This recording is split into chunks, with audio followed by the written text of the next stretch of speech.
అబ్బో ఇక్కడ కేజీ చీరలు కొంటే అర కేజీ చీరలు ఫ్రీ అంట. మంగళ్య షాపింగ్ మాల్, కేజీల్లో సేల్, టన్నుల్లో ఆనందం. సినిమాల్లోని మన హీరోల డైలాగ్స్ రాజకీయాల్లోనూ ట్రెండ్ అవుతున్నాయి. సినిమా డైలాగులతో ఏపీ రాజకీయాలు హీట్ ఎక్కాయి. మొన్న జగన్ రప్ప రప్ప అంటే నిన్న సీఎం చంద్రబాబు కూడా రప్ప రప్పపై సెటర్లు వేశారు. ఇక తాజాగా పవన్ కళ్యాణ్, జగన్ ఆయన పార్టీ వైసీపీపై తీవ్ర స్థాయిలో మండిపడ్డారు. గొంతులు కోస్తాం, పీకలు కోస్తామంటే ఊరుకునేది లేదని మండిపడ్డారు. అలకాయలు కోసినట్టు రప్ప రప్ప రప్ప కోస్తా రప్ప ఏంది రప్ప రప్ప రప్ప రప్ప నరికేస్తాం. అదే పోస్టరా? అదే సినిమా డైలాగ్ అనుకుంటా స్వామి. యా cinema dialogue? Pushpa 2 sir.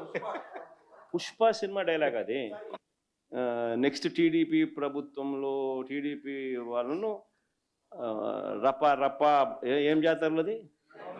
Gangamma జాతరలో ఏం పొట్టేలు తల నరికినట్ట రప్ప రప్ప నరుకుతాం. మంచిది. రఫ్ ఆడతాం, రప్ప రప్ప రఫ రఫ నరికేస్తాం. ఇలాంటి గంగ జాతరలో బలి ఇచ్చేస్తాం. That is what I'm saying. చంపేస్తే కూడా సినిమాలో చూపిస్తారు కదా, సినిమాలో మనుషులు చంపుతారు కదా, చంపితే తప్పేటి? మీరు చెప్పండి నాకు, నేను అడిగా క్వశ్చన్. అంటే ఇంక ఏంటి, నేను రేపు చేసినా చంపలేదు, తప్పలేదు, మా బాబాయిని లేపేసినా తప్పులేదు, నువ్వు అడగడానికి అంటే ఎక్కడికి పోతున్నాం మనం? నేను ఏమైనా చేస్తా, మీరు ఎవరు అడగకూడదంటే దాన్ని ఏమనాలండి? అలాంటి మానసిక స్థితి నుంచి రాష్ట్రాన్ని కాపాడుకోవాల్సిన బాధ్యత మనకు లేదా? నాకు తెలిసిన సినిమాల నుంచి వచ్చిన సినిమాలో డైలాగులు చెప్పండి. నేను